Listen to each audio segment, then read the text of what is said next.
Buongiorno a tutti. Martedì 3 giugno, puntuali alle 12, iniziamo questo nostro Focus TG dopo qualche giorno di ponte, di festa, di celebrazioni, anche perché noi poi ve ne daremo conto, vi racconteremo anche questo. Quindi 3 giugno inizia un nuovo mese anche per noi di Focus TG e come sempre fino alle 13:30 ci faremo compagnia.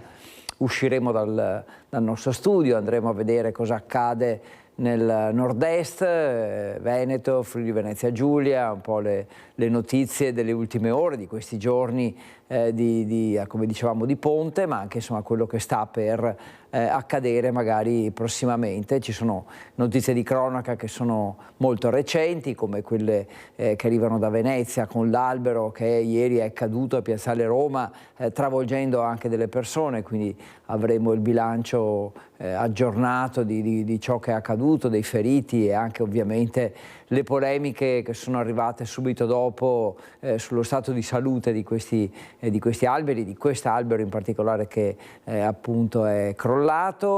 Poi insomma la cronaca che ci porterà a parlare purtroppo di furti nella Marca, a Vicenza, e anche lì insomma ci sarà un po' da capire qual è la tendenza.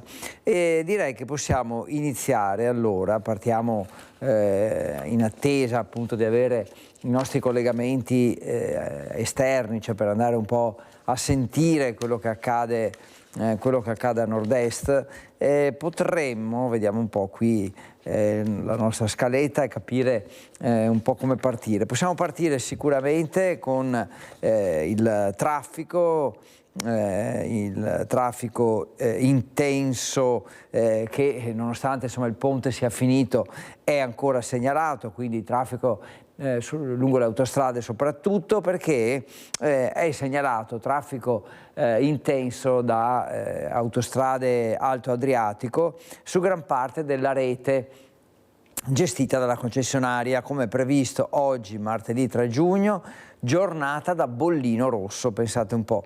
Quindi fin dal mattino arrivo di mezzi commerciali dal centro e dall'est Europa, dopo i 2 giorni di divieto alla circolazione per la domenica e l'osservanza della festa della Repubblica. Quindi è finito il ponte, sono rientrate le famiglie che erano in vacanza, ma il traffico è ancora molto intenso anche per questioni quindi lavorative. A complicare la situazione 2 eventi: il primo è avvenuto verso le 5 con l'incendio di un mezzo pesante sulla carreggiata ovest in direzione Venezia dell'autostrada A4, con un auto articolato che ha preso fuoco all'uscita del casello di San Stino.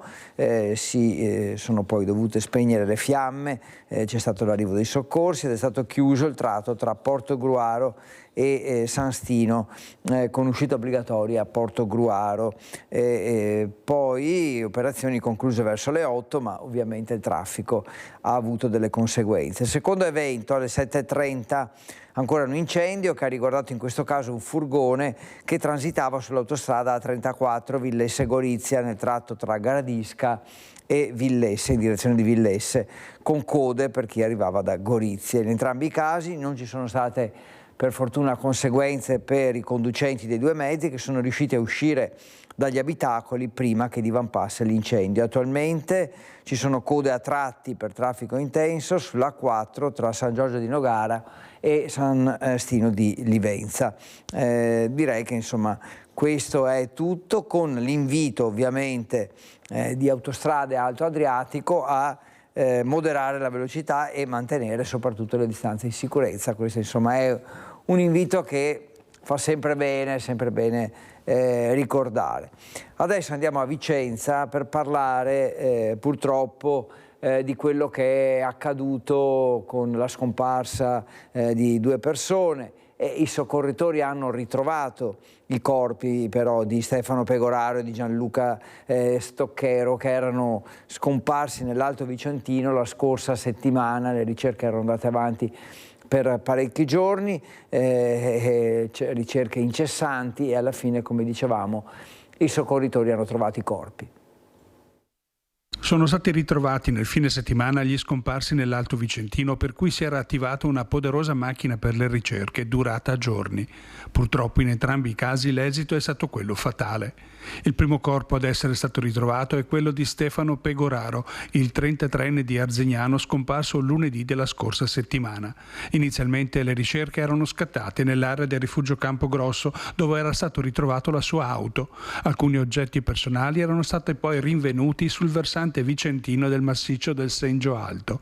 L'impiego di un elicottero, droni, termocamere da parte delle squadre del soccorso alpino di Recoaro hanno infine permesso di ritrovare il corpo senza vita dell'uomo in località Le Due Sorelle, nei pressi del ponte tibetano.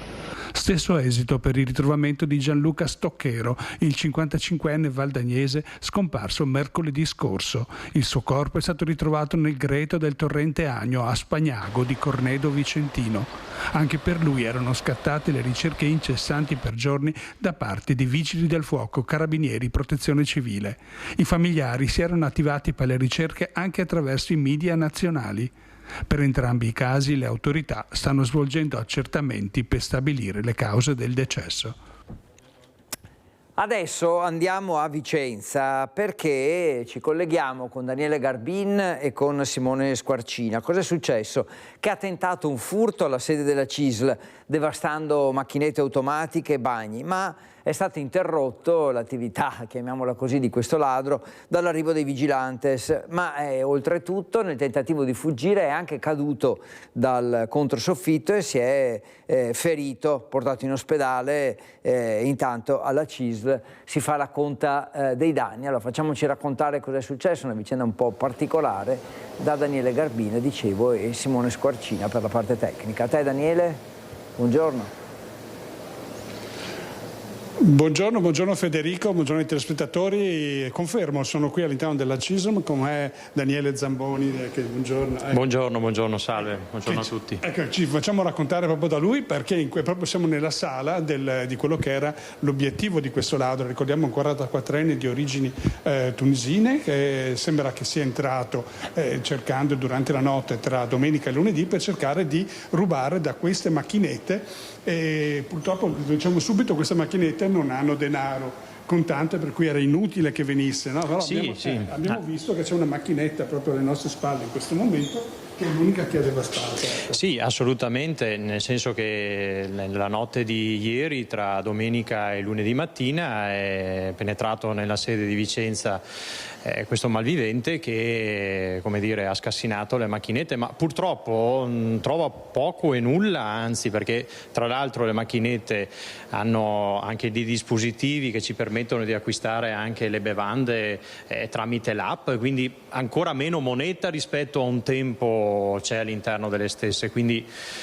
sono più i danni poi fisici che vengono fatti. Infatti, adesso proprio vi portiamo proprio a vedere questi danni insieme, proprio perché da qui, una volta che si è sentito scoperto e scattato l'allarme, insomma ha capito di essere braccato dai vigilantes e si è cercato di rifugiare dove intanto il collega Simone Squarcina sta portandoci in bagno. Cosa vedremo? Sì, assolutamente. Lui è probabilmente nel momento in cui sono arrivati i vigilantes, quindi i rangers che ci seguono da un punto di vista anche della gestione della sicurezza, sono arrivati anche in maniera tempestiva, ovviamente, come ogni volta, e lui, probabilmente preso dal panico, si è rifugiato all'interno di questo bagno.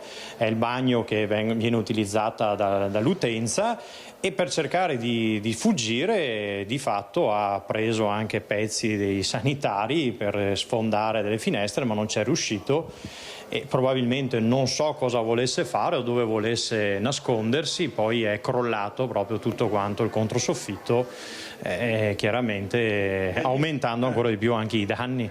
Infatti proprio da lì, diciamo, che è precipitato dal crollo del soffitto e si è procurato queste ferite gravi, che inizialmente sembravano più gravi anche di quello che è stato ricoverato in ospedale, codice giallo. Poi alla fine comunque è stato dimesso ed ha potuto anche assistere alla prima udienza. Sì, a quanto pare sì. Poi chiaramente è successo durante il corso della notte, quindi noi siamo arrivati l'indomani per vedere, insomma, anche cos'era successo.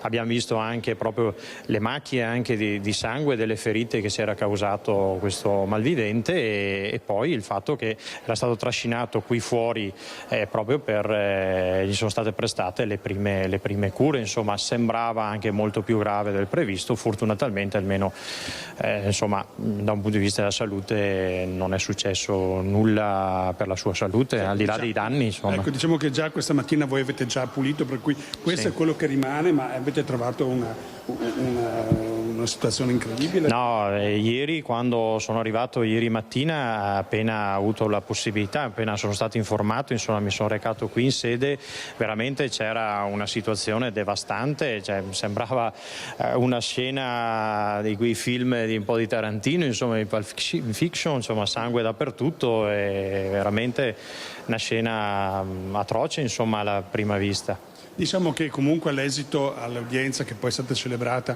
è intanto rinviato a giudizio, poi il processo vero e proprio si celebrerà a luglio, è stato intanto indotto dal giudice convalidato l'arresto. Insomma questo ladro, questo malvivente avrebbe ammesso quello che ha fatto, ma anche dicendo che era sotto effetto di allucinogeni, insomma sostanze stupefacenti, e non sarebbe nemmeno la prima volta, insomma, vero? Voi avete già subito qualche sospetto degli tentativi di effrazione simili? Sì, purtroppo sì, perché questa per la sede CISL di Vicenza non è la prima volta che capitano fatti di questo tipo, ma è già la quinta o la sesta addirittura, e sempre, come dire, per venire a rubare quei pochi spiccioli che si trovano nelle macchinette. Cioè, purtroppo sono sempre di più i danni che vengono fatti alla struttura, che agli ambienti più che altro, perché poi anche per entrare all'interno della sede ha divelto una finestra negli uffici fiscali dove abbiamo il CAF, e insomma finestre anche di una certa grandezza, e ovviamente le ha sfondate, quindi è entrato da lì. Allora, intanto la ringraziamo per proprio averci anche portato a vedere, ovviamente seguiremo il caso. Per il momento sappiamo che è stato anche posto il divieto al ritorno a Vicenza di questo soggetto, per cui si presuppone che almeno non torni più questa persona che si è già comportata in questo modo. La salutiamo. Grazie. Ovviamente l'auspicio sì che non succedano più fatti di questo tipo, perché torno a ripetere per l'ennesima volta, al di là di aver potenziato anche il sistema di sicurezza, poi di fatto le entità del furto sono sempre molto limitate, perché in sede CISL da Vicenza non abbiamo contanti, non ci sono soldi, stiamo parlando di pochi centesimi rispetto ai distributori del caffè. Basta. Grazie. Allora da Vicenza, grazie a voi. Da Vicenza è tutto, al momento restituisco la linea allo studio. Sì, grazie Daniele, grazie. Insomma, bene avete fatto anche a fare una sorta di appello che poi può servire anche nei casi in generale, non soltanto in questo caso specifico, Daniele. Un appello per chi ha intenzione di andare a rubare in questi uffici, la CISL, ma anche uffici simili, diciamo, è veramente inutile, perché non si trova nulla. Quindi grazie Daniele anche di aver lanciato questo appello, mi pare importante. Aver fatto l'appello, ci ringrazia.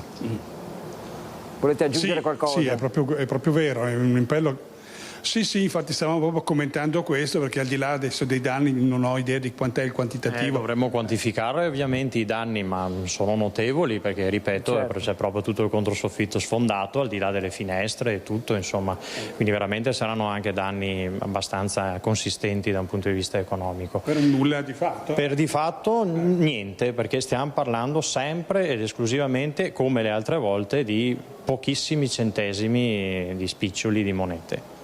Per cui l'appello era necessario a chi ha... Assolutamente sì, torno a ripetere, cioè in sede CISL da Vicenza noi non tratteniamo contanti, perché ovviamente anche se ci fossero dei pagamenti rispetto al CAF o quant'altro poi vengono depositati subito, quindi non ci sono contanti in CISL da Vicenza. Non c'è neanche mercanzia di fatto da rubare, insomma, da un punto di vista che abbia dei valori economici così eclatanti, quindi ripeto, sono sempre più i danni che vengono fatti alla struttura che altro. Ecco, allora noi con questo appello rinnovato proprio speriamo di fare anche un po' di prevenzione, ecco, e che venga poi... L'auspicio sì, che veramente che sia anche l'ultima volta, perché veramente, insomma, certo, oramai siamo anche un po' esasperati da questa situazione. Ecco Federico, al momento direi che è tutto, sperando proprio che sia l'ultima volta che almeno per questo motivo veniamo a salutarla, veniamo a trovarla, e restituisco la linea se vuoi chiedere altro. No, direi che abbiamo fatto bene a cercare, come avete detto voi, di fare anche un po' di prevenzione, quindi grazie a Daniele Garbin, grazie a Simone Squarcina per averci anche accompagnato, hanno fatto un po' di movimenti all'interno degli uffici, grazie al tuo ospite, e speriamo che serva per il futuro, viste le tante situazioni, i tanti episodi di furto che ci sono stati alla CISL. Adesso la cronaca con l'intera comunità di Roncade, che ancora cronaca perché anche questa ovviamente lo era, con la comunità di Roncade che si stringe ai familiari di Angelo Pavanetto, il tabaccaio morto schiacciato dal suo trattore mentre tagliava l'erba sull'argine. I mazzi di fiori davanti alla porta del negozio, la commozione di chi passa. È una comunità sotto shock quella di Roncade dopo aver appreso della tragedia accaduta ieri sera sull'argine del Musestre e costata la vita ad Angelo Pavanetto, 60 anni, tabaccaio del paese. L'uomo, alla guida di un trattorino, stava tagliando l'erba e dopo aver falciato il giardino per tenere pulito anche attorno alla sua proprietà era salito sull'argine del fiume a tagliare le erbacce. Cosa sia accaduto è al vaglio delle forze dell'ordine. Fatto sta che o per un malore o perché il mezzo è scivolato sull'argine, il trattorino è finito nel canale intrappolando sotto Angelo Pavanetto. È stata una vicina a notare il trattorino capovolto, ha chiamato la sorella di Pavanetto e solo in quel momento si sono accorte che lui era sotto il mezzo. Sul posto i vigili del fuoco, i sanitari del 118 e i carabinieri, tra i primi ad arrivare in via dei Mille anche il sindaco. Mi sono recato subito sul posto, erano presenti i pompieri, i carabinieri, il SUE, ma hanno cercato di rianimarlo, ma non c'è stato nulla da fare. Angelo Pavanetto era conosciutissimo in paese, gestiva la tabaccheria in via Roma, prima con i genitori aveva gestito uno storico locale in centro. Tutta la famiglia è conosciuta perché hanno sempre fatto parte della comunità, la stessa sorella lavora da noi in municipio da tantissimi anni e quindi ci stringiamo al dolore suo e dei suoi familiari e di tutti i suoi parenti. Ed è l'intera comunità a stringersi alle tre sorelle e al fratello, una persona buona e sempre disponibile per gli altri, dicono i compaesani, solare e ben voluto da tutti. Lui aveva sempre un sorriso per tutti, non l'ho mai visto col broncio, aveva sempre una battuta, un modo per tirarti su di morale. Proprio il giorno prima l'avevo incontrato e in uno scambio di battute, quando sono entrato in negozio c'erano due signore e lui ha detto no, prima il sindaco che ha freddo, ho detto no, non voglio passare davanti a nessuno. Ci siamo fatti una risata e mai avrei pensato che il giorno dopo potesse accadere questo. Adesso ci spostiamo a Venezia, quindi usciamo di nuovo dallo studio e apriamo un'ampia pagina dedicata a questo evento di cronaca accaduto ieri, cioè un albero che in Piazzale Roma è crollato letteralmente sopra alle persone che erano lì in quel momento, i tanti turisti, ma anche chi lavora lì in Piazzale Roma ha rischiato di essere travolto, insomma momenti davvero di grande emozione, panico e soprattutto anche feriti, quindi c'è da aggiornare il bilancio ma anche da capire che cosa è successo. Naturalmente non mancano le polemiche sulla situazione di questi alberi di Piazzale Roma, ci racconta tutto e quindi cedo la parola e la linea a Filippo Fois che, come dicevo, è lì con Alberto Pivetta e che Eccoci Federico, dunque prendiamo in diretta la linea. Alle mie spalle vedete che c'è l'albero che è appena caduto meno di 24 ore fa e intanto ricordiamo le conseguenze quali sono state: 12 feriti che sono stati presi in cura dal SUEM, i 4 più gravi sono stati ricoverati all'ospedale all'Angelo. Si tratta di una 35enne che al momento è ricoverata ancora in rianimazione in prognosi riservata, rimane in pericolo di vita. Assieme a lei una 50enne, anche lei grave, che però adesso è già in reparto e le sue condizioni stanno migliorando, e i 2 figli della donna più grave, la prima delle quali è stata dimessa proprio in queste ore. Altre 5 persone sono state trasportate all'ospedale civile di Venezia con dei traumi minori, infine altre 3 invece all'ospedale di Milano. Ma oggi in questo pellegrinaggio che c'è di fronte a quello che è accaduto ieri, la domanda che ci si pone è: questo albero, che in questo momento è in sequestro giudiziario, doveva essere tagliato, era pericolante, dava già dei segnali di allerta. Noi lo chiediamo a una persona che improvvisamente è diventata famosa purtroppo con questo grave fatto. Lei si chiama Tagliapietra Cristiano, e a marzo aveva pubblicato un post in cui aveva fotografato questo albero. E cosa diceva? Allora, il 14 marzo di mattina ero qui che aspettavo la barca con i clienti e mi sono messo a guardare l'albero e pensando che era tanto inclinato sarebbe stato meglio pontellarlo oppure tagliarlo, perché era un pericolo. Perché lei lavora qui, tra l'altro? Sì, io vengo spesso a Venezia a portare su e giù i clienti perché sono un noleggiatore. E visto la stazza, non poteva reggere. Poi con i temporali che ci sono adesso, con i venti che ci sono adesso, sarebbe caduto. E aveva scritto tra l'altro senza polemica, semplicemente: io voglio dare un suggerimento perché qua ci passo tutti i giorni e vedo una situazione che peggiora. Sì, esatto, mi sedevo anch'io sotto all'albero quando pioveva perché ero anche un riparo, però era un pericolo. Ieri quando è caduto cosa ha pensato? Quando è caduto ero qua in macchina seduto e quando un mio amico mi ha chiamato mi ha detto: è caduto il pino, ho detto: ma dai, stai scherzando, hai visto il post? E invece mi ha detto: no, guarda che è caduto sul serio. E è corso qui? No, perché dovevo scappare all'aeroporto, però purtroppo mi dispiace per le persone che si sono fatte male e spero con un augurio di cuore che migliorano, insomma. C'erano state risposte a quel post poi alla fine? Sì, tutti mi chiedevano: ma chi sei un tecnico, ma cosa scrivi, ma ci sarà qualcuno che ci metterà le mani? E invece dopo c'era gente che mi ha detto: hai visto, è caduto, avevi ragione. Più l'amarezza di aver avuto ragione. Esatto. Grazie Tagliapietra. Noi poco fa, io la ringrazio di nuovo, alle mie spalle, poi si intravede qua tra i rami, c'è un chioschetto che è stato sfiorato dall'albero quando è caduto. Noi abbiamo pochi istanti fa raggiunto il suo titolare, allora ascoltiamo la sua testimonianza. Lei era aperto quando è caduto là? Sì, aperto, sì. Che cosa ha visto? Cosa ha sentito? Io ho sentito solo caduto alberi, solo una voce io ho sentito forte, poi io esco fuori e ho visto tutta gente sotto gli alberi. Poi ho visto tanto male gente, una donna, tutte le quattro, no, totale 1, 2, 6, 7 donne, anche 3, 4 bambini. Era qualche donna molto male. Però anche sentito, anche loro era controllato, alberi. Però cosa ha controllato? Ieri non c'è vento, niente. Però fortunato ieri meno gente qua dietro. Sì.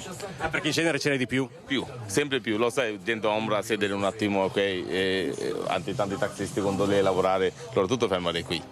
Capito? Se sono fortunato io ti dico ancora meno gente. Ho più gente, più male, più grave.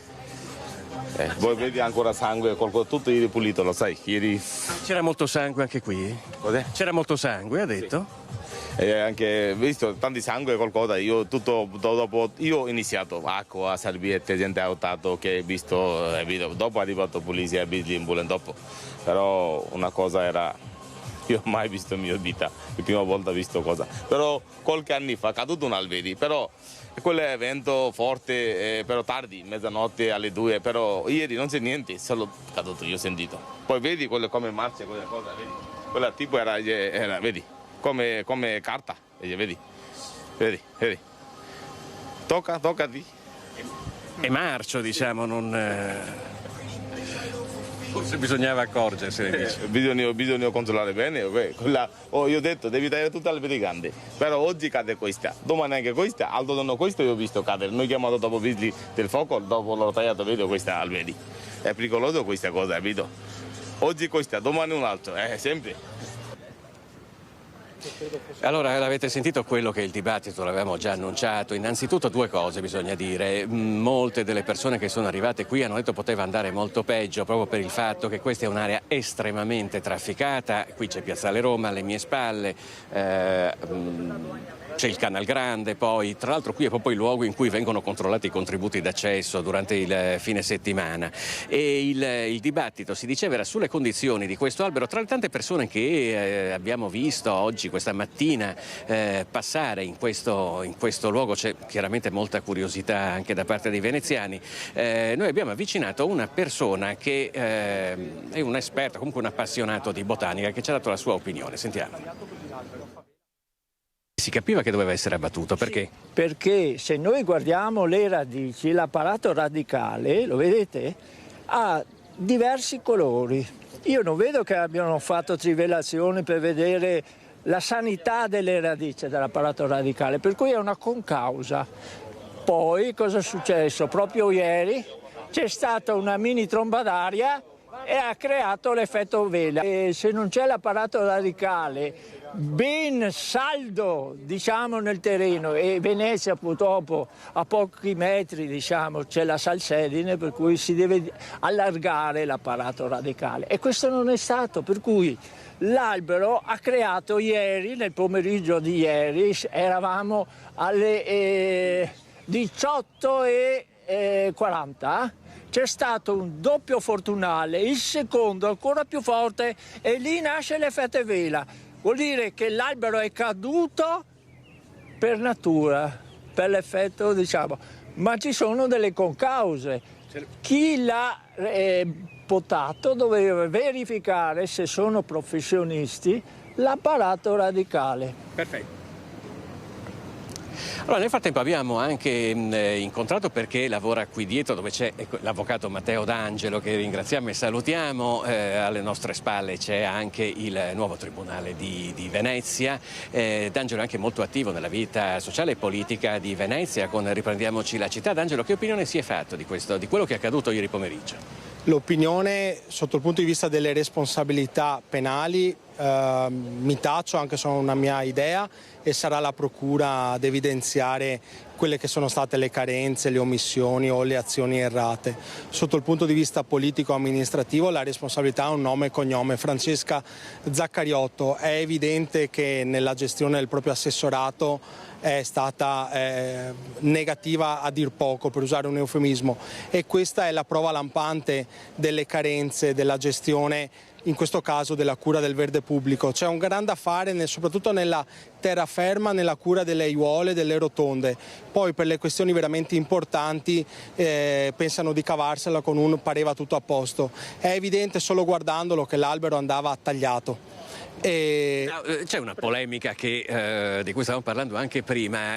C'è chi sostiene ogni volta che bisogna abbattere un albero si scatenano i comitati per il verde, sembra un'impresa oramai poter tagliare un albero. Certo, è evidente che qualora avessero fatto i controlli come si sarebbe dovuto, con un carotaggio o del terreno per vedere dove arrivavano le radici o per vedere lo stato delle radici, o anche solo del tronco per vedere che è cavo ed è marcio, e avessero spiegato, scusatemi, alla popolazione che l'albero andava tagliato, avremmo avuto tutti quanti nulla da dire, visto che proprio sono stati i cittadini, i residenti e i lavoratori a evidenziare, a segnalare più volte il pericolo di questo albero. Le polemiche quando ci sono è quando tagliano gli alberi, quando non serve, quando creano zone e isole di calore in vie che sono protette dagli alberi per metterci dei fiorellini o degli alberi rinsecchiti. Abbiamo il Bosco dello Sport in costruzione, forse sarebbe il caso di pensare ad una mappatura seria dello stato del nostro verde e cominciare a curare quelli che ci sono e che sono sani, tagliare quelli che sono morti e piantumare nuovamente le zone che prima vedevano delle coperture importanti. Grazie a Matteo D'Angelo, l'avvocato Matteo D'Angelo. E allora, già evocata l'assessore Francesca Zaccariotto, noi l'abbiamo sentita proprio di ritorno dal sopralluogo che aveva effettuato qui poche ore dopo il crollo di questo albero. L'ascoltiamo, dopodiché la linea può tornare allo studio. L'albero non presentava e non presenta anche adesso da caduto una situazione visibile di una malattia, di un fungo, di qualcosa che potesse dare dei segni visibili. Gli alberi dell'area interessata sono stati monitorati. Adesso ovviamente stiamo facendo tutti gli accertamenti. Quello che abbiamo potuto vedere dalla caduta dell'albero è che c'era un problema proprio alle radici dell'albero stesso. La città ha più di 400.000 alberi, per cui è chiaro che non possiamo controllarli ognuno singolarmente, però questi che sono collocati in queste aree come in altre vengono monitorate da parte dei tecnici. Ripeto, adesso abbiamo chiesto un accertamento che ci porti a capire com'è avvenuto il monitoraggio. Grazie a Filippo Fois e Alberto Pivetta per questa ampia pagina sulla cronaca veneziana, su quest'albero caduto. Andiamo immediatamente però adesso da Edi Caliman e Nicoletta Rizzetto, che ringraziamo per l'attesa, a Ponzano per un altro episodio di cronaca, un furto con conseguenze veramente spiacevoli. A te, Edi. Federico, buongiorno a te e ai telespettatori. Ci troviamo a Merlengo di Ponzano Veneto, siamo all'esterno dell'abitazione dove ieri intorno alle 15:15 in pieno giorno, quindi i signori di 77 e 82 anni che abitano in questa casa da 56 anni, ci raccontavano, si sono trovati faccia a faccia con un giovanissimo ladro.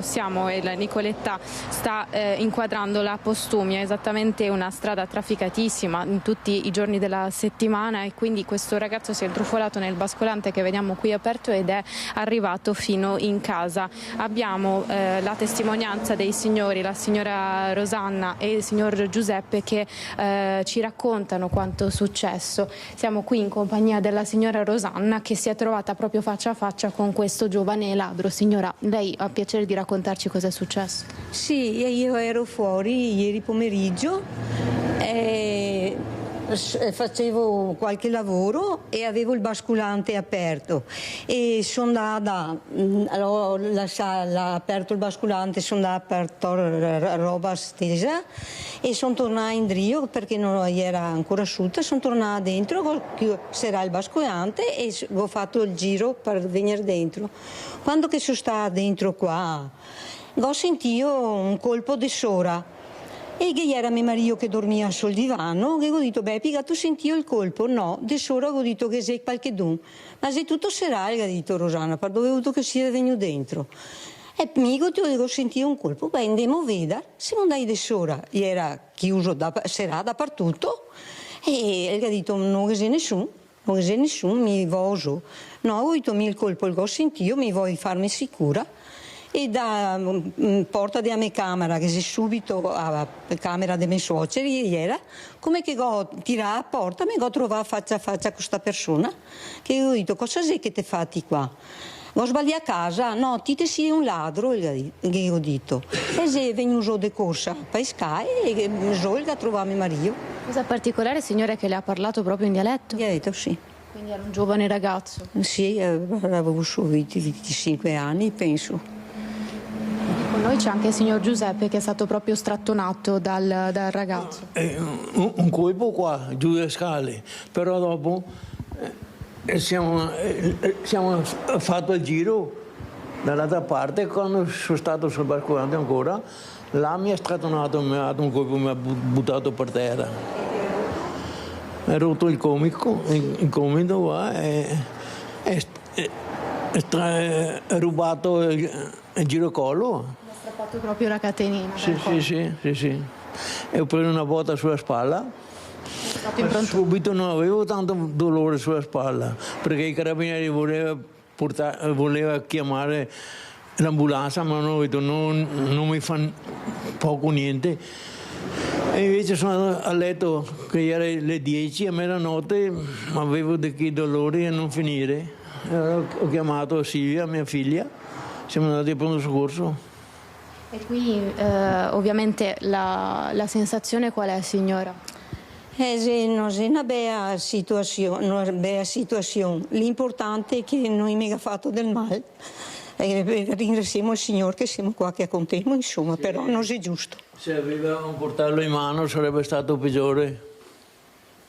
È andata così, insomma, è andata secondo lei anche bene nonostante tutto? Sì, nonostante tutto, meglio così, dai. Qui è venuto a portare la solidarietà. Intanto ringrazio i signori, anche il sindaco di Ponzano, Antonello Baseggio, che conosce la famiglia da anni. Sì, conosco la famiglia come la figlia e quindi appena l'ho saputo coincide che siamo qui adesso insieme. Dispiace perché, come dice la signora, non si è più sicuri di essere in casa, di avere una certa libertà, di avere una certa sicurezza. Essere violati nel proprio intimo di solito è già una brutta cosa, subire anche violenza per una semplice catenina è brutto. Sapere che uno può entrare, probabilmente si reputa impunito perché non ha alcuna paura, non ha nemmeno la dignità rispetto a un furto che deve essere fatto magari anche con un po' più di rispetto verso le persone. Il buttare a terra una persona che magari può cadere anche malamente è vergognoso. Mi spiace che la situazione che è capitata arriva da pochi giorni da un brutto fatto che abbiamo subito e io credo che insomma, queste cose che avvengono devono dare un allarme rispetto a chi deve intervenire sul territorio. Le forze dell'ordine fanno quello che possono, sono già in pochi. Adesso nella provincia, nella città capoluogo ci sono le zone rosse, però non è che possiamo militarizzare tutti i paesi, tutte le vie, bisogna avere maggiore presenza, maggiore giustizia e la famosa certezza della pena. In realtà le leggi ci sono, bisognerebbe che i giudici le applicassero in maniera rigorosa, non come si legge adesso recentemente che per qualsiasi reato poi c'è una diminuzione della pena o le pene non vengono applicate, mentre i poliziotti che si usano la forza magari in maniera minore rispetto a quello che ha subito il mio concittadino poi vengano indagati perché facciano il loro mestiere. Cioè, c'è qualcosa che non va in questa Italia. Insomma, così il sindaco. Noi ovviamente ringraziamo il signor Giuseppe e la signora Rosanna per la testimonianza, che sappiamo che non è stato facile insomma ripercorrere questi momenti. Grazie mille ancora. Grazie a voi. Grazie e Federico, noi ti restituiamo la linea.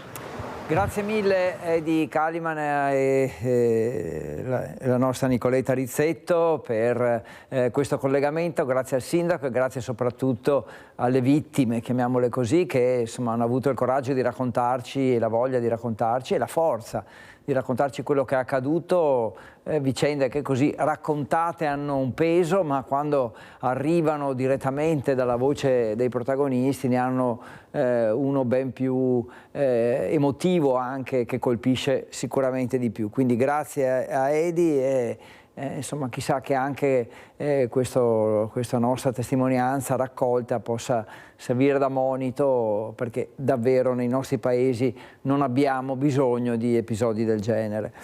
Adesso apriamo una pagina legata invece alle celebrazioni del 2 giugno, partendo da Padova, dove il sindaco Sergio Giordani, in occasione delle celebrazioni in Piazza dei Signori, ha mandato un messaggio, un invito al voto per quello che riguarda il referendum e non ha, anzi, mancato di lanciare una frecciatina al centrodestra. Dobbiamo recuperare un senso di comunità che negli ultimi anni si è appannato seguendo sirene che magnificano l'individualismo, che giustificano il raggiungimento di un obiettivo anche a discapito degli altri, una filosofia che riguarda gli individui ma a ben vedere anche gli stati, tra i quali riemerge un sovranismo figlio di presunzione e arroganza. È il passaggio centrale del discorso tenuto dal sindaco di Padova Sergio Giordani in occasione della festa della Repubblica, con le celebrazioni svoltesi in città in Piazza dei Signori. Davanti al sottosegretario della Giustizia Andrea Ostellari della Lega, Giordani punzecchia al centrodestra. Poi ha definito la festa della Repubblica un elemento identitario attorno al quale ci ritroviamo tutti e che tutti riconosciamo come tale al di là delle diverse opinioni politiche, dei contrasti sociali e delle diverse sensibilità di ognuno di noi, ha ribadito il primo cittadino, ricordando come il voto sia certamente l'atto più significativo della partecipazione alla vita della Repubblica. Giordani si è detto poi preoccupato per la crescita del non voto, non solo in Italia, un segnale di disinteresse che non va sottovalutato, ha ribadito il sindaco. In piazza tanta gente per applaudire i vigili del fuoco che dall'alto hanno poi srotolato il grande tricolore sulle note dell'inno di Mameli.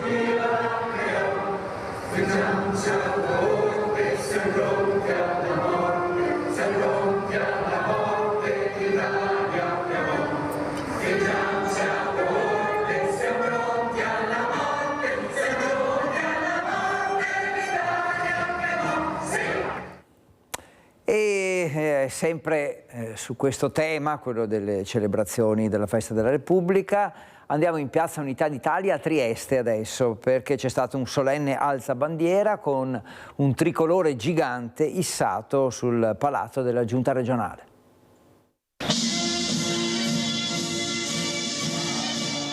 Trieste indossa il tricolore per celebrare in un'assolata e affollata piazza dell'Unità d'Italia la Festa della Repubblica. Un contorno di triestini e turisti da ogni angolo del mondo ha fatto da cornice all'ingresso delle autorità militari e civili per assistere a un alzabandiera da brividi per il 79° anniversario della fondazione.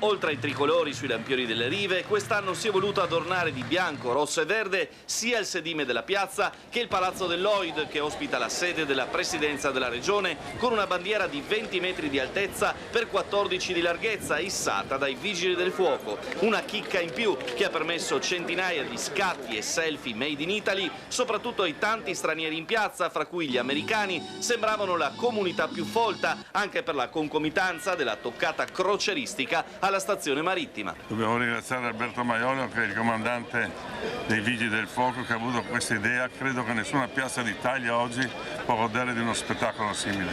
Il 2 giugno un momento importante, in particolar modo in una città come Trieste, che poi è legata anche al suo ritorno all'italianità. Poi basta girarsi e vedere quanta gente. Sai, un'alzabandiera a Trieste è un avvenimento, è qualcosa di straordinario. La gente viene giù, proprio si vede l'amore per la città e per la patria. Ma io direi un piacere in più per i Vigili del Fuoco poter fare un qualche cosa di particolare per questa città.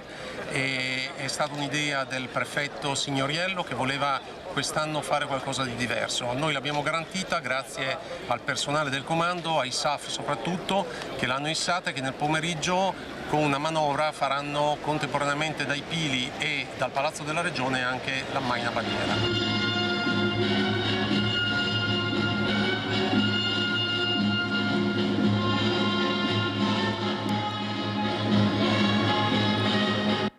Ancora celebrazioni del giugno, ma Re di Puglia adesso, quando suona la campana a martello della guerra, come sta accadendo ora a poche centinaia di chilometri da qui, la dura realtà ci ricorda che l'indipendenza si difende con il coraggio e con le armi, come la giustizia che senza la spada sarebbe umiliata e impotente. Anche la libertà è fondata sulla forza militare. È questo l'avvertimento che ci inviano le bocche mute di questi morti. È un passaggio questo del discorso che è stato tenuto dal ministro della giustizia Carlo Nordio al sacrario di Re di Puglia. Parliamo appunto del 2 giugno.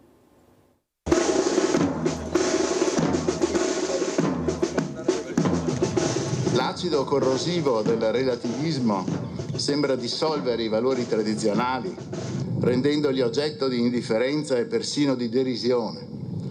Eppure, quando suona la campana a martello della guerra, come sta accadendo ora a poche centinaia di chilometri da qui, la dura realtà ci ricorda che l'indipendenza si difende con il coraggio e con le armi. Come la giustizia che senza la spada sarebbe umiliata e impotente, anche la libertà è fondata sulla forza militare. Ed è questo l'avvertimento che ci inviano le bocche mute di questi morti. Onorando la Repubblica in questo giorno di festa, noi onoriamo il loro sacrificio. E questo è il passaggio più significativo del discorso tenuto dal ministro della giustizia Carlo Nordio al sacrario di Re di Puglia in occasione della celebrazione del 2 giugno. Il ministro ha spiegato i concetti di patria, onore e dovere. La commemorazione del 79° anniversario della fondazione, organizzata dal Comando Militare Esercito Friuli Venezia Giulia e presieduta dal generale di Corpo d'Armata Maurizio Ricò, comandante delle Forze Operative Nord, ha avuto inizio con lo schieramento del Reggimento Interforze forze. I reparti delle 4 forze armate e dei corpi armati dello Stato, preceduti dalla musica d'ordinanza della brigata di cavalleria Pozzuolo del Friuli e della bandiera di guerra del 3° reggimento artiglieria terrestre della brigata alpina Iulia, e seguiti dai labari delle associazioni combattentistiche d'arma e dai gonfaloni dei comuni decorati al valor militare della regione, hanno percorso la via eroica per schierarsi nell'area sacra. La deposizione di una corona d'alloro da parte del ministro e la contestuale resa degli onori ai caduti sono stati i momenti culminanti della cerimonia. Il sacrario militare di Re di Puglia, realizzato dall'architetto Giovanni Geppi e dallo scultore Giannino Castiglioni, inaugurato nel 1938 ed edificato nei luoghi teatro di aspri combattimenti durante la Prima Guerra Mondiale, custodisce le spoglie di 100.187 caduti italiani, a cui è andato poi il ricordo del ministro Nordio. Tutti questi e altri 1000 noti e ignoti sono oggi qui con noi, in questa Repubblica democratica, pacifica e stimata. Ecco, di questa Repubblica democratica, pacifica e stimata, noi oggi celebriamo la festa con l'orgoglio di seguire l'esempio di tutti questi nella via del patriottismo, della libertà e della giustizia. Grazie a Marco Stabile per questo servizio legato al 2 giugno. Abbiamo aperto e chiuso una pagina dedicata alle celebrazioni. Ne apriamo un'altra adesso che comunque è collegata in qualche modo a questi giorni appunto di celebrazioni. Lo facciamo da un diverso punto di vista e ci colleghiamo subito con Chiara Gaiani, che è con noi. Grazie Chiara, grazie per l'attesa. Abbiamo prima parlato delle celebrazioni, quindi ti abbiamo fatto aspettare. Sei con Alessandro Costacurta per raccontarci un po' cosa è successo in queste belle giornate da un punto di vista di clima che hanno caratterizzato il ponte, che hanno portato molti turisti in Veneto, ma anche e soprattutto a Bassano del Grappa. E quindi insomma direi che anche la tua posizione dà l'idea insomma di quanto importante sia la città di Bassano da un punto di vista turistico. Sei sul Ponte degli Alpini, sul ponte per antonomasia. Raccontaci un po', e penso tu voglia fare anche un bilancio di questi giorni.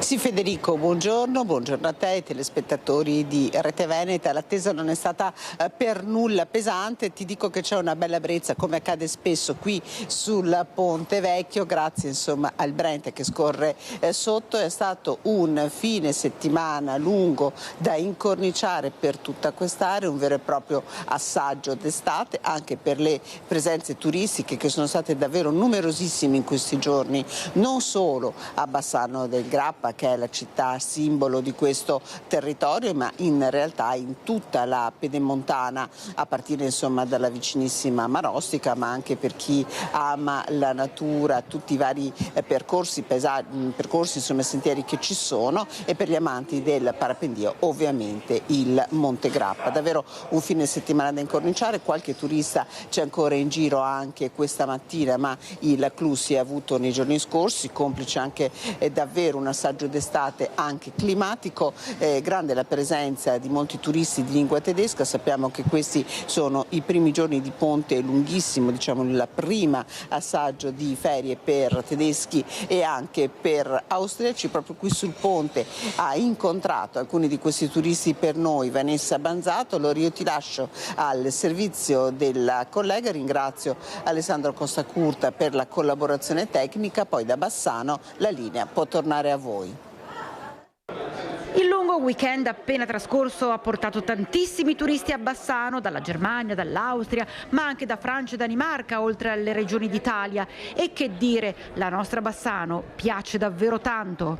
Perché nostro figlio ci ha regalato 4 giorni zona Conegliano e abbiamo scelto una delle città che a noi sembrava interessante, abbiamo fatto bene. Ti piace? Molto. Sì, condivido, arriviamo da Milano. Bellissima zona, bellissimi posti. Cos'è che vi ha colpiti di più? Il vino? No. Io sono venuta qui per bere. Sì, io apprezzo molto il paesaggio, la cura, l'ordine. Complimenti, veramente, zone fantastiche. È una posta molto piccola, è molto bello e sì. la campagna, questi prodotti della regione, il grappa, il vino, pasta, sì, tutto perfetto per noi. Sì. Perché Bassano? Perché Bassano? Perché la ragazza, tutta la famiglia della ragazza abitò a Varsania. Voilà. Era camera per le vacanze, magnifico. Le piace? È bella Bassano? È bella Bassano. Zolbridge, in English, Zolbridge. It's beautiful. And mercato, bene. Bassano is our love. We love this city and we come every year here. It's wunderschön. Bella. Yeah. È la prima volta qui? The first time here? Yes, first time, yes. It's first time, it's marvelous, it's perfect. Mangiare va bene, prosecco va bene, you va bene. Grazie. Ciao. Bene, serenità, voglia di visitare luoghi belli come Bassano, tutto questo traspare dal servizio di Vanessa Banzato, che ringraziamo. Cambiamo pagina, parliamo di politica però adesso con Treviso. Sono le 12:49, vi ricordo che con Focus TG staremo insieme fino alle 13:30, abbiamo già varcato i confini dello studio, siamo stati a Venezia, a Ponzano, siamo stati a Vicenza per parlare soprattutto di cronaca, usciremo ancora tra poco per andare nel Padovano, ma dicevo politica con zona rossa e polemiche tra Lega e Fratelli d'Italia a Treviso. Il sindaco Conte sbotta e annuncia una verifica di maggioranza. Voglio capire se gli esponenti di Fratelli d'Italia si riconoscono ancora in questa maggioranza o vogliono prendere altre strade. Il tema della sicurezza in città al centro del dibattito, che quindi sta assumendo toni sempre più accesi.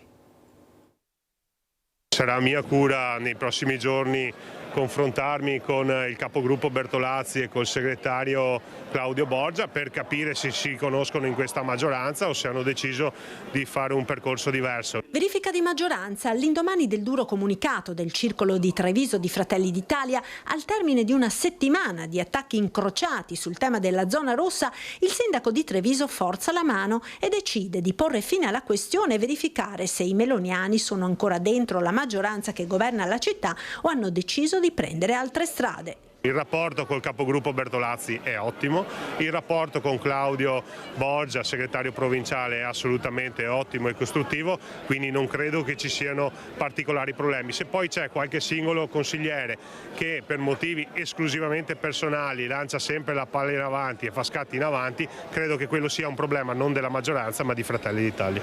Il riferimento è al consigliere Davide Acampora e alle sue affermazioni sull'allargamento della zona, che fin da subito hanno innescato un botta e risposta dai toni sempre più accesi tra esponenti del Carroccio e meloniani, facendo leva sul tema della sicurezza in città, tema che evidentemente nessuna delle due forze politiche del centrodestra vuole cedere all'alleato avversario. Ricordo che Treviso è una delle città più sicure a livello nazionale, siamo nelle prime 3, questo non significa che la percezione di sicurezza vada sempre nella stessa direzione. Lavoriamo anche su questo, però che la zona rossa non diventi un ring per confronto politico o per discussioni della cittadinanza su un tema che intanto non è di nostra competenza, perché riguarda la prefettura, il ministero e le forze dell'ordine, e soprattutto deve essere un'opportunità e non un motivo di polemica.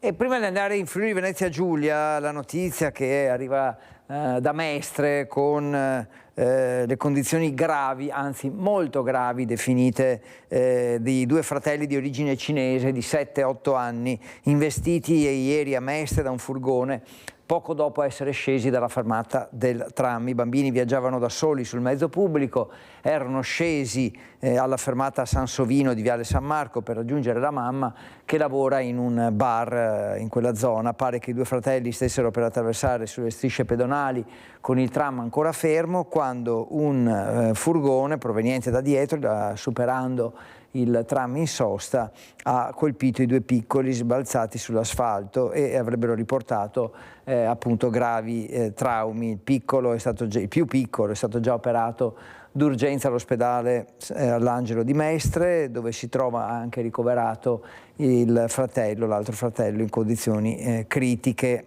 quindi purtroppo notizie di cronaca non piacevoli. E dicevo del Friuli Venezia Giulia, dove il presidente Massimiliano Fedriga ha toccato diversi temi a margine di una presentazione in regione, dal decreto sicurezza al mondo del lavoro.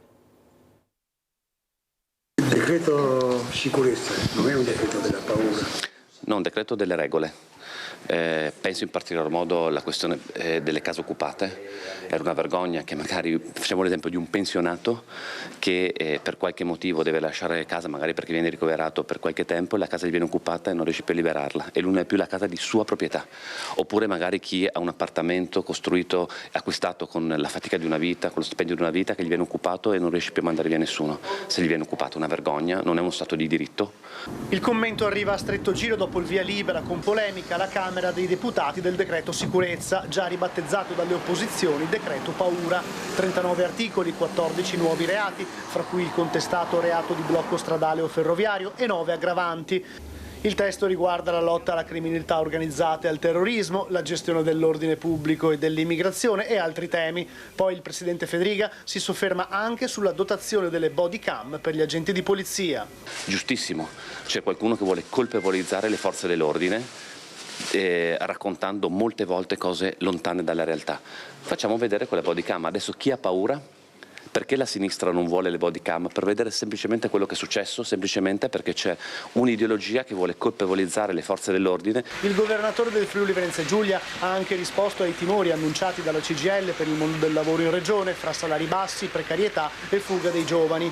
Penso alle misure che diamo non soltanto per l'acquisto della prima casa, ma per esempio i contributi che abbiamo messo in campo da 2 anni per chi da casa dei genitori decide di acquistare casa, dove diamo addirittura contributi a fondo perduto quando nascono i figli.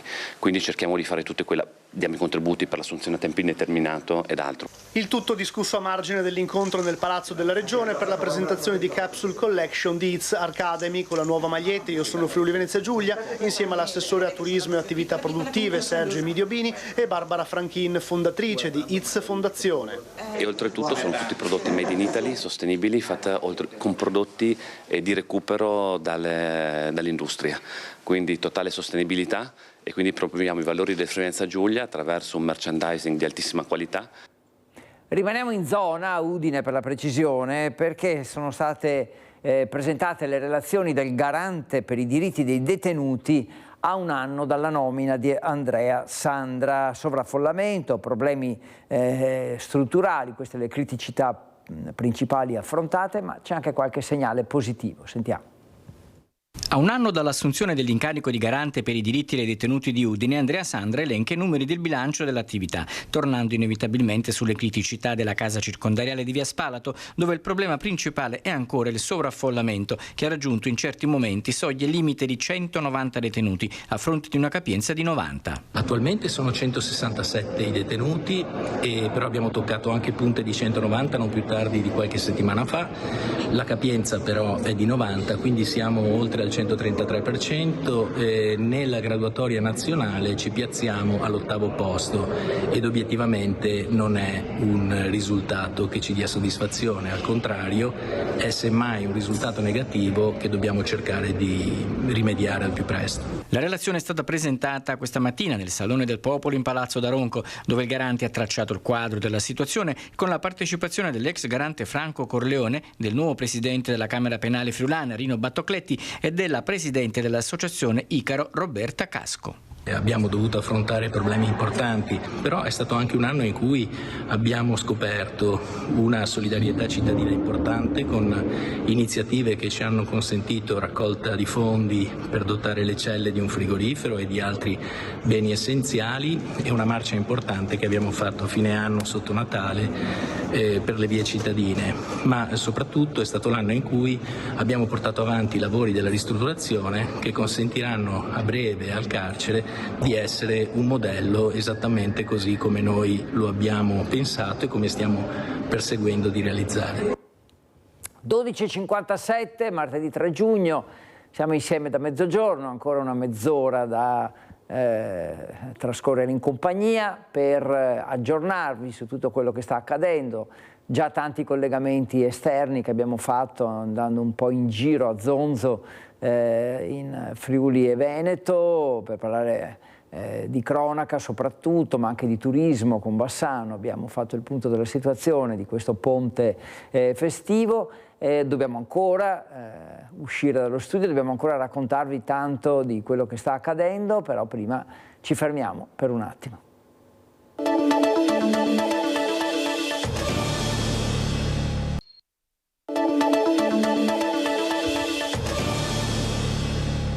(13 in punto) con Focus TG che proseguirà fino alle 13:30. Parliamo di zona rossa e ne parliamo a proposito di Treviso con le posizioni che incalzano. Ne abbiamo anche un po' parlato indirettamente poco fa, ricordando come il sindaco Conte abbia chiesto una verifica di maggioranza. Non serve a nulla, dicono le opposizioni, se non si danno strumenti alle forze dell'ordine. Intanto il capogruppo della Lega, Cassugana, lancia frecciate agli alleati. Noi aperti al dialogo, Fratelli d'Italia suona il campanello al ministro Nordio, espressione del loro stesso partito.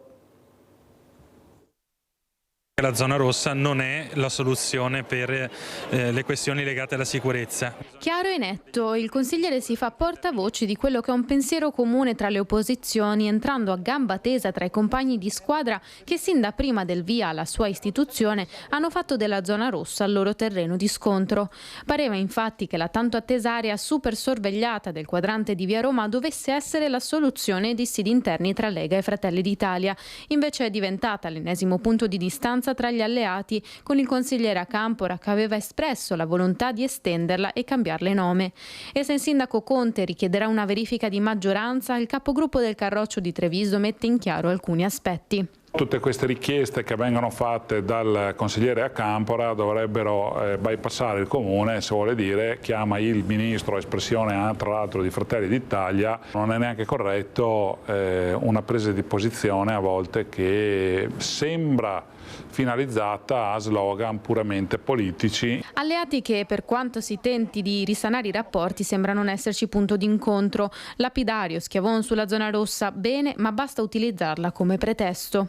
C'è una zona un attimino sopra le righe, sì, dobbiamo lavorarci, sì, dobbiamo farlo in silenzio però, senza creare malumori. Purtroppo ci sono delle regole che vanno oltre l'aspetto amministrativo, secondo me ci vorrebbe quello che chiede tutti, insomma, io non penso che ci sia nessuno che non sia d'accordo con quello che dico, ci vorrebbe una certezza della pena sicura. Le opposizioni intanto incalzano, l'episodio di via Collalto ne è una testimonianza, la zona rossa non basta, serve dare risorse alle forze dell'ordine.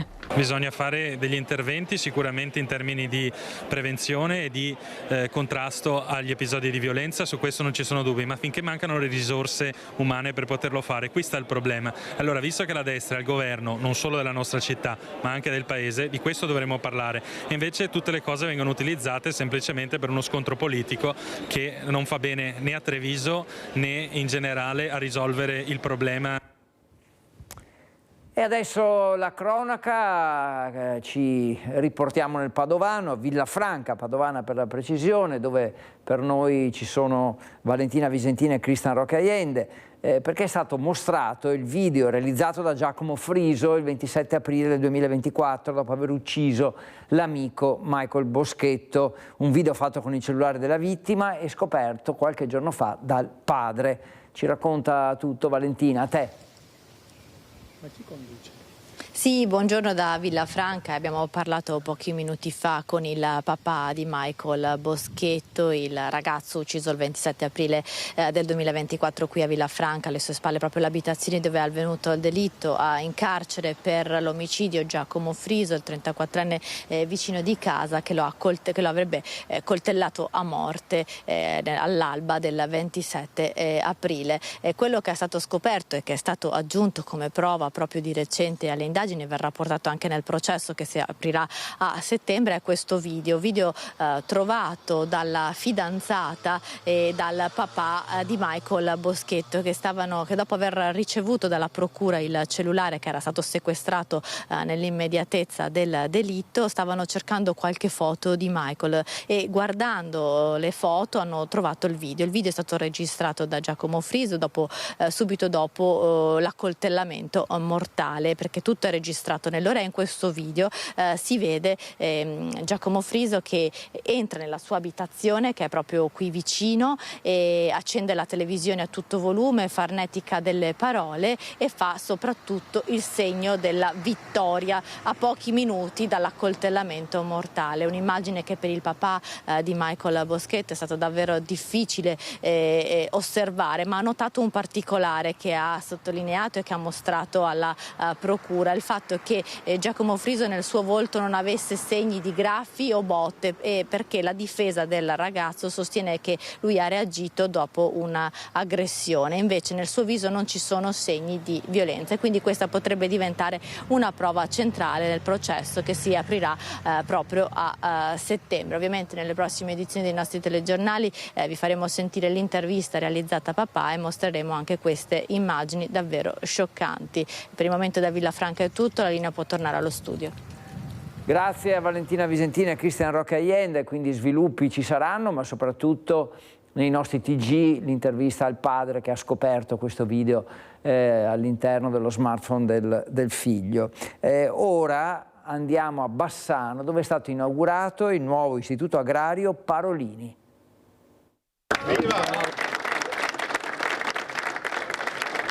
È stato consegnato ufficialmente ai ragazzi, alle ragazze, al corpo docente, al personale scolastico e all'intera comunità il nuovo edificio che ospiterà l'Istituto Agrario Parolini, a cavallo tra i comuni di Bassano e Pova del Grappa. Una struttura che, assieme al corpo storico della scuola, darà vita a una cittadella degli studi che accoglierà oltre 1 migliaio di persone. Un importo importante, 7,5 milioni di euro da fondi PNRR, cui la provincia ha dato il suo contributo. Poter realizzare delle opere è per me l'orgoglio più grande. Farlo poi in rappresentanza di tanti consiglieri provinciali, sindaci che erano qui o comunque di tanti cittadini del Bassanese che vedono quest'opera a cavallo fra il Grappa e il Brenta, quale più simbolico di questo nel Bassanese, essere soddisfazione per tutti, e questo è sicuramente l'elemento più importante che invita e spinge sicuramente con nuovo entusiasmo verso nuove opere. Più di 700 ragazzi cresceranno e si formeranno all'interno di questo istituto, un istituto prestigioso sia per la qualità della formazione ma anche per il contesto naturale in cui si trova. Quindi ecco, un investimento per le future generazioni, perché ricordiamoci che questi ragazzi saranno i futuri custodi del nostro territorio. Certo, con l'aumento di presenze cambierà anche tutta la gestione del trasporto scolastico e della viabilità. Cambia sicuramente la viabilità, cambieranno i punti di accesso degli autobus per i ragazzi, è un bel cambiamento ma sicuramente in positivo. Tanta la soddisfazione del dirigente scolastico. Questa scuola significa un nuovo punto di partenza, una nuova anima per tutto il territorio, significa che i ragazzi hanno a disposizione il loro futuro in mano. Quali sono i programmi, le novità che avete in mente per il prossimo futuro? Allora, novità sono tantissime. Con la gestione della rete del tutto il Triveneto ci saranno una guida a motore Parolini, e questo è importantissimo per 3 regioni, e tra le novità ci sarà innovazione, ci sarà anche un'agricoltura di un altro genere. Speriamo, ci vuole tempo e quindi i ragazzi saranno coprotagonisti di una ristrutturazione aziendale fondamentale in cui gli sarà consegnata in mano. Andiamo ora con la cronaca in Friuli Venezia Giulia, perché è ricoverato in condizioni gravissime il 21enne che sarebbe stato aggredito a martellate davanti a una nota discoteca di Lignano.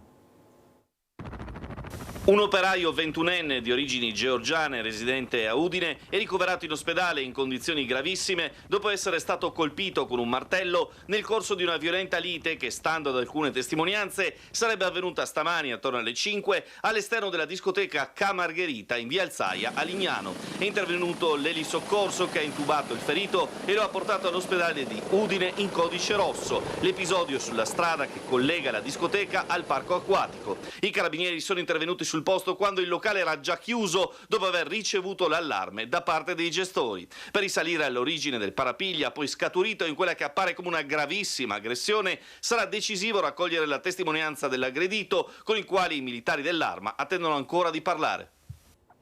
Ora torniamo a Padova per la brutta avventura che è toccata, 2 diciottenni bloccati sulla Schiara nelle Dolomiti meridionali di Zoldo, in provincia di Belluno, 2 diciottenni padovani che sono riusciti a telefonare, a dare l'allarme dopo essere rimasti bloccati in un bivacco a 2200 metri, troppa la neve per affrontare la discesa. L'elicottero del soccorso alpino ha individuato i 2 ragazzi che nel frattempo erano stati raggiunti da altri escursionisti attrezzati che si erano offerti di guidarli a valle. Ora il SUEM 118 deve valutare se mettere in conto il recupero ai 2 diciottenni, una spesa piuttosto salata, visto che costa 90 euro al minuto il volo dell'elicottero. E sempre nel Padovano parliamo di un imprenditore legato al territorio e alla sua gente. In molti hanno ricordato la figura di Giancarlo Pavin, mancato il 1° giugno dopo una caduta dalle scale. Sarà celebrato giovedì prossimo alle 15:30 in Duomo a Cittadella l'addio a Giancarlo Pavin, lo storico fondatore del Cittadella Calcio insieme ad Angelo Gabrielli. È mancato improvvisamente domenica scorsa. Per lui fatale una caduta dalle scale. In molti hanno voluto ricordare l'83enne imprenditore come la presidente di Confindustria Veneto Est Paola Carron, che dice è stato un riferimento e lo sarà anche in futuro per tutto il mondo imprenditoriale veneto e per le giovani generazioni. Sentito anche l'omaggio dell'ex sindaco della città murata e attuale sottosegretario al Made in Italy, Massimo Bitonci. Ricordo con piacere la sua acutezza, le sue battute e l'ironia, i consigli anche in ambito amministrativo che non lesinava, ad armi, uomo di nota generosità e attaccamento alla comunità anche in ambito sociale. Anche l'attuale primo cittadino di Cittadella, Luco Pierobon, ha voluto celebrare la memoria di Pavin. Ci ha lasciato una personalità importante, un uomo che amava lo sport e che ha dato tanto al territorio. Ed ora una breve pausa, sono le 13:11, una breve sosta per Focus TG.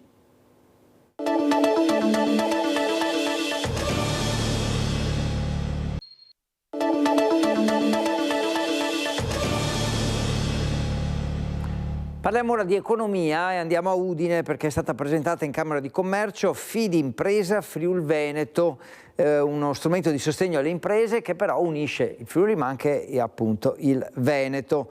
Nato a febbraio, questa struttura dopo 3 mesi ha già segnali incoraggianti. È nato a febbraio e già i numeri sono confortanti. Oggi Fidimpresa Friul Veneto si è presentata al sistema del credito come nuovo soggetto a supporto delle piccole e medie imprese che vengono affiancate nell'accesso al credito bancario.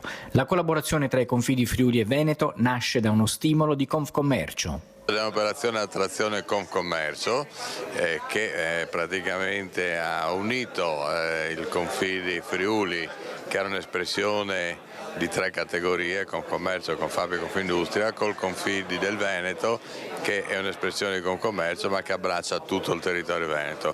Molto importante perché è la cerniera fra il mondo del credito e il mondo delle imprese. Dopo soli 3 mesi di attività è difficile fare già un bilancio, tuttavia i segnali sono positivi e qualche numero lo evidenzia. La fusione è stata preparata in 1 anno e mezzo, quindi strutture già allineate, uffici già operativi, ragionamenti che sono stati fatti in precedenza stanno dando i loro frutti. Perché? Perché ci accorgiamo subito che abbiamo già un più nella crescita dell'attività rispetto all'anno scorso di circa un 4-5%.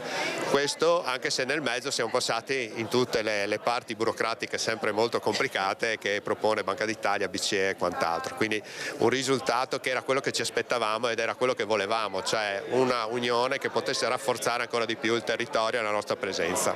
Fondamentale nella fase di avvio del progetto e nell'affiancamento costante alle iniziative che offrono strumenti alle imprese la partecipazione della Regione Friuli Venezia Giulia. E sostenere chi ha bisogno, vale a dire le microimprese, quelle imprese che hanno maggior difficoltà ad avere accesso al credito. La Regione Friuli Venezia Giulia in questi anni ha sostenuto fattivamente con delle ingenti risorse economiche messe a disposizione. Ecco, preannuncio che questo venerdì porterò una delibera in giunta regionale che avrà come oggetto un ulteriore strumento per abbassare quelli che sono i costi commissionali per le garanzie, quindi rafforzare ulteriormente gli strumenti. Torniamo a Bassano. Nei giorni scorsi abbiamo parlato spesso del Tempio Ossario, della riapertura e soprattutto della sua ristrutturazione. Una ristrutturazione per la quale anche il Comune, quindi l'amministrazione comunale di Bassano, rivestirà un ruolo importante. Il sacrario dell'Aiten ad Asiago è stato riaperto al pubblico dopo un primo intervento da 150.000 euro e ora aspetta un maxi restauro che costerà almeno 7 milioni di euro. E il Tempio Ossario? Per il sacrario di Bassano del Grappa si parla da anni di interventi e di stanziamenti, ma finora gli unici finanziamenti sono quelli che hanno sorvolato la città del Ponte per atterrare direttamente in altopiano. Però qualcosa si muove finalmente e a confermarlo è il sindaco Nicola Finco. Negli ultimi mesi abbiamo preso contatti con il Ministero, abbiamo trovato anche una buona collaborazione e penso a breve firmeremo un protocollo d'intesa dove Bassano farà da stazione appaltante per tutta una serie di primi lavori da fare al Tempio Ossario, in particolar modo rimuovere le barriere che attualmente ci sono, riqualificare l'ingresso del Tempio Ossario, ma renderlo anche fruibile ai tanti cittadini in maniera diversa rispetto a quella che vediamo attualmente. Il percorso non sarà né semplice né breve, ma almeno è un primo passo che conferma che l'attenzione per il monumento c'è. C'è l'impegno sia da parte del Ministero ma anche da parte dell'amministrazione di andare avanti. Con questo non è che nel giro di poco tempo avremmo il Tempio Ossario rimesso a nuovo, però il Ministero ha dimostrato la volontà un po' alla volta di mettere quelle risorse necessarie e iniziare soprattutto un piano di riqualificazione del sito. Poco fa abbiamo aperto e poi chiuso temporaneamente un'ampia pagina dedicata alle celebrazioni del 2 giugno, la festa della Repubblica. Abbiamo visto quello che è accaduto in alcune città del nord-est, la riapriamo perché ci torniamo e ci spostiamo a Treviso per vedere com'è andata in piazza.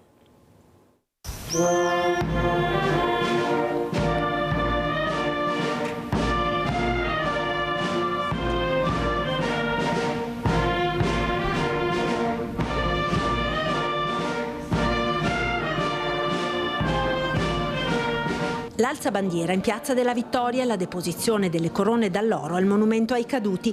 Inizia così di buon mattino a Treviso la cerimonia per il 79° anniversario della festa della Repubblica, poi lo sfilamento dell'unità interforze per le vie del centro cittadino sulle note della banda musicale Visentin fino a Piazza dei Signori. Dopo gli onori ai gonfaloni del comune di Nervesa della Battaglia, della provincia di Treviso e della bandiera del comune di Treviso, il momento più spettacolare della cerimonia con il dispiegamento da parte dei vigili del fuoco di un enorme drappo tricolore da Palazzo dei 300 con tutta la piazza ad intonare l'inno nazionale.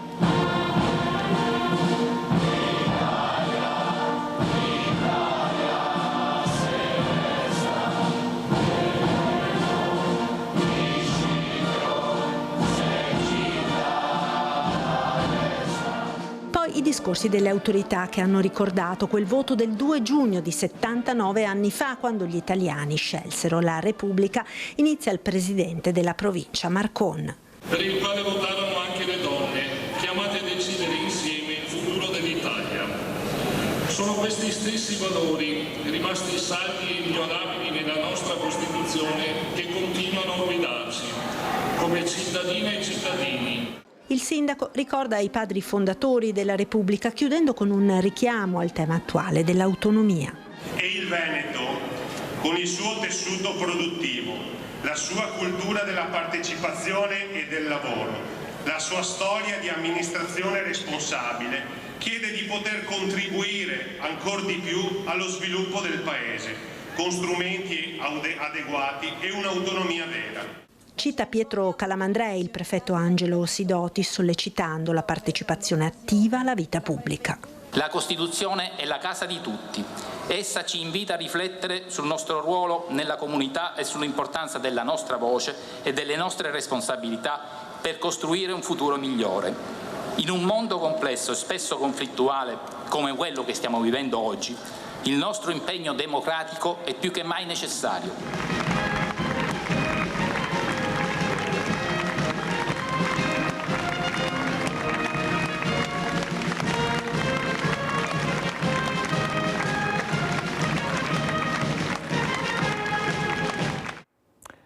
Parliamo di calcio adesso, andiamo a Udine, sapete delle vicende che riguardano la società, l'Udinese, la possibile vendita, insomma andiamo un po' anche a sentire cosa ne pensa la gente e anche degli addetti ai lavori. Siamo arrivati a fine stagione, diamo un po' di giudizi alla squadra, poteva fare di più, poteva fare meglio, ha fatto il suo, il mister al primo anno, che voto si prende in pagella a questa Udinese tutto compreso? Allora, i voti... no, lasciamo stare, un brutto ricordo dei voti a scuola, ma più che altro non credo si possa dare un giudizio negativo. Poi che ci si potesse aspettare di più visto l'inizio, visto le premesse, assolutamente sì, probabilmente qualcosa in più si poteva fare, però se analizziamo a freddo la stagione credo ci sia da considerare solo l'aspetto positivo, e cioè che da una salvezza raggiunta in extremis all'ultima giornata del campionato l'anno scorso si è arrivati a una salvezza tranquilla e anche con una parte di campionato molto divertente, per cui Runiaic ha fatto sicuramente un ottimo lavoro e questo non si può nascondere. Ho dato un 7, un buon 7, perché secondo me sì, sono partiti bene, hanno fatto un ottimo campionato, però non bisogna dimenticare tutti gli altri campionati precedenti, ecco, quindi credo che il momento difficile che hanno avuto ha avuto solo sul risultato, non sulla prestazione, e questo significa tanto in una squadra. L'anno scorso la prestazione a volte mancava e anche il risultato, e quindi è una cosa importante. Credo che la mancanza di Thauvin sia stata veramente la grossa causa, e anche certi infortuni che ha fatto trovare l'Udinese, insomma, impreparati in quel senso lì. Io gli darei un bel 7, ma sai perché è stato, mi dispiace in questo, perché poteva essere una stagione da 9-10, perché aveva fatto sicuramente una cosa importante, si sono salvati prima, ha fatto un grande giro di andata, mi aspettavo in quel momento che ci fosse questa voglia proprio di arrivare, non so, dico, a fare la storia, nel senso libero da ogni pressione, cercare di fare un grande finale, che poi non c'è stato. Io poi, chiaro che ci sono tanti motivi per cui credo che ci sia stato tutto l'impegno in questo mondo, mi è sembrato veramente di vedere uno staff in gamba, voglia di fare, qualità, però dispiace, ecco, per questo finale, perché poteva essere una stagione veramente straordinaria. Sicuramente la stagione è stata positiva, anche perché non dimentichiamoci l'anno scorso che ci siamo salvati all'ultimo minuto, gli ultimi minuti a Frosinone. Chiaramente, come ho detto, una stagione positiva. Dispiace che dopo una partenza così ottima la squadra abbia avuto un calo così vistoso, anche perché poi, come dicono quelli più esperti di me, ti rimane l'idea di una squadra che perde tante partite, una squadra che non ha più divertito il pubblico, però dai, in generale positivo. Sappiamo che la Serie A è sempre difficile, ci sono squadre anche blasonate che inciampano, come l'anno scorso il Sassuolo, che aveva un'ottima squadra. Positiva, ma peccato. Adesso torniamo subito fuori, ci spostiamo a Treviso, perché Elena Dal Forno e Edoardo Paris ci raccontano cosa succederà in piazza, una sorta di esercitazione di primo soccorso, vero Elena? A te? Sì, esatto direttore, proprio così, ci sarà un'esercitazione di primo soccorso, addirittura sarà una gara regionale di cui poi la squadra vincitrice avrà l'onore di partecipare alle finali nazionali a Roma. Siamo qui con l'assessore al sociale Gloria Tessarolo e con la presidente di Croce Rossa Treviso, Simona Cardarelli, a cui chiediamo subito che cosa significa innanzitutto per Treviso ospitare una gara di questo tipo. Ci sarà addirittura una città tutta rossa con un logo dedicato apposta. Eh sì, è la 28ª edizione e Treviso ha il privilegio di ospitarla quest'anno, quindi Croce Rossa ovunque, saranno tantissimi volontari impegnati in un campo di gara, ma non solo, quindi ci saranno quelli che gareggeranno, ma poi ci saranno delle postazioni dedicate alla cittadinanza, per cui diffondiamo in una giornata due valori, quello del soccorso, del primo soccorso, e quindi anche cerchiamo di dare competenze ai cittadini che si fermeranno e chiederanno, ma poi anche quello del volontariato, conoscendo più da vicino tutti gli ambiti in cui Croce Rossa opera, ma soprattutto vogliamo dare ai giovani in modo particolare l'opportunità di conoscere da vicino i volontari e, perché no, di buttarsi in questo mondo in cui donare gratuitamente in maniera trasversale. Ecco, poi l'importanza del primo soccorso, l'importanza di salvare vite, la vedremo in Piazza Rinaldi, dove ci sarà un villaggio apposito. Chiediamo proprio alla Presidente Simona Cardarelli come si svolgerà la giornata, che avrà anche un prologo culturale la sera prima, il 7, a Santa Caterina. Bene, sì, parto dal prologo. Il 7 sera al Museo di Santa Caterina verrà affisso quello che si chiama lo Scudo Blu. Lo Scudo Blu fa parte di una campagna culturale voluta da Croce Rossa Italiana e dall'ANCI, dove un bene culturale verrà proprio scudato, perché è uno scudo proprio blu, per la protezione della nostra cultura e in caso che nel rispetto delle convenzioni di Ginevra e soprattutto le convenzioni dell'AIA, quindi questo bene sarà un bene protetto durante i conflitti armati e proteggerà sicuramente la nostra cultura e quindi tutto il nostro percorso. Ma all'8 ci sarà questa grande giornata dove i volontari si divertiranno tantissimo. Siamo sicuri che vi divertirete anche voi tantissimo. Oltre a essere tanti, ci saranno 10 postazioni di gioco dove i volontari si affronteranno tra di loro in questa gara con vari scenari sia di primo soccorso, ma non solo, anche diritto internazionale umanitario, anche per quello che riguarda il sociale, il rapporto con gli altri, i giovani, una maxi emergenza che sarà molto impattante e quindi pertanto vi invito tutti a venirlo a scoprire cosa succederà. Ecco, l'invito è di non spaventarsi se vedete per caso per la città gente che cammina un po' bruciacchiata o senza un arto, perché sono persone truccate apposta per le gare e per i volontari, che sono oltre 550 che invaderanno la città di Treviso. Io vi ringrazio per l'ascolto e vi do di nuovo la linea.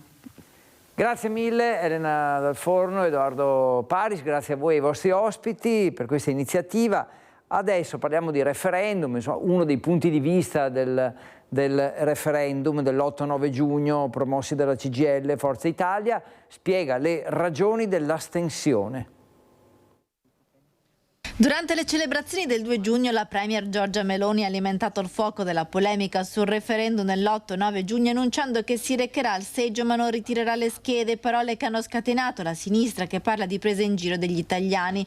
Per l'astensione anche Forza Italia, così come spiegato nei giorni scorsi dai rappresentanti cittadini del partito, si asterrà non solo per i 4 quesiti legati ai temi del lavoro ma anche per quello sull'acquisizione della cittadinanza italiana. Noi, proprio come Forza Italia, abbiamo presentato una proposta di legge che prevede lo ius scholae, cioè si può ottenere la cittadinanza già a 16 anni e non più a 18, completando un ciclo di studi da parte del cittadino straniero che riesca quindi a dimostrare di essersi integrato con la nostra legislazione, i nostri usi, i nostri costumi, le nostre normative. Questa è quindi una proposta che secondo noi potrebbe essere votata da tutto il Parlamento a prescindere dagli schieramenti e quindi si poteva benissimo evitare questo referendum che crea oltretutto un'enorme spesa a carico dello Stato. Sebastiano Alcoracci conclude così sui referendum. E questo la dice lunga sul fatto anche che questi referendum ci sembrano un po' strumentalizzati da alcune parti politiche. Quindi ecco, in sostanza noi siamo per l'astensione perché riteniamo che questi referendum siano del tutto inutili, che va modificata la legge sul referendum e che chi vuole modificare le leggi, migliorarle, anche quelle sulla cittadinanza, può aderire in Parlamento alla proposta di legge che abbiamo noi già presentato. Siamo alla fine di questa nostra puntata di Focus TG. Vi ricordo l'appuntamento ovviamente con tutti i nostri telegiornali, i nostri programmi durante il corso del pomeriggio. Poi questa sera alle 21:20 Focus, gli ospiti saranno Elisabetta Baldi, Gianantonio Darè, poi avremo Jonathan Montanariello, Leonardo Padrin, Stefano Pelloni, Silvia Susanna, Michele Toaldo e Stefano Valdegamberi. E allora intanto per il momento grazie, buon pranzo per chi deve ancora pranzare e buon pomeriggio per tutti voi. Grazie per averci seguito.